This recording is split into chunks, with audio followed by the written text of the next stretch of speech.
How much cash should you keep in retirement, Devin? What do you think? I think it's a great question. It is a great question. It's kind of dependent on each situation. We do get this question quite a bit, though. So well, we do.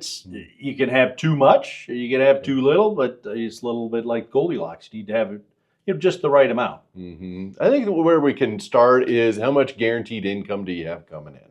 Yep. Is it coming from multiple sources? Is it coming just from Social Security? So you need to kind of have other sources coming in. You probably ought to have some extra cash sitting on the sidelines if that's the case. Right. There's a cash flow analysis should be done for all retirees. Exactly what you're saying. How much fixed income do you have coming in, like you mentioned? And then, what's your total amount that you need per month? Mm-hmm.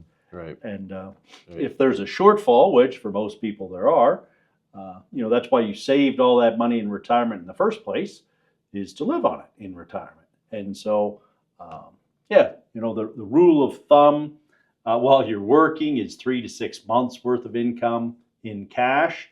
But we may not want to have 6 months in cash in retirement because there's some reasons that you're about to go over of why that might not be a good idea. Yeah, certainly. I mean, if you are looking at your buying power, certainly having too much cash, you're not going to keep up with inflation if you've got a whole bucket full of cash in your portfolio. So, so we definitely want to take advantage of a upswing in the market. You want to stay invested and that type of thing. But I mean, having some extra cash. We do have some clients that say, "Hey, I'd like to have cash out a year out in advance." I've seen that in the past where they just want to make sure that they don't catch a downswing if they feel that's coming. I don't always agree with that, honestly. But to have some cash certainly is important. Well, then there's the bucket philosophy of having long-term money in one bucket, middle amount, middle-term money in the second bucket, short-term money in that third bucket, which short-term would be more cash or cash instruments, similar. So what we for sure don't want to have happen is you're out of cash. Market's down 20%, and you got to sell to raise cash.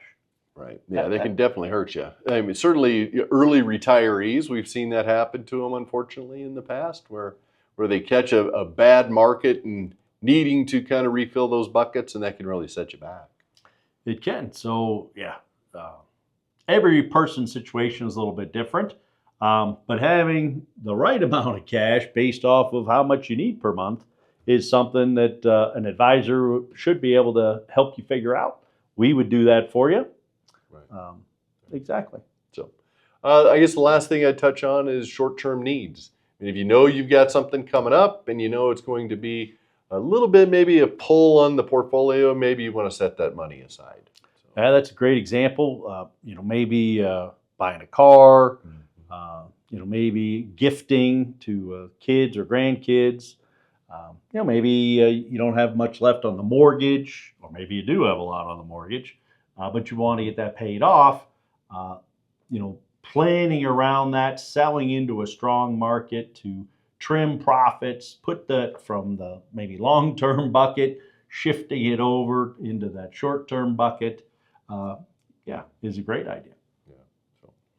So that's kind of what I had for this video.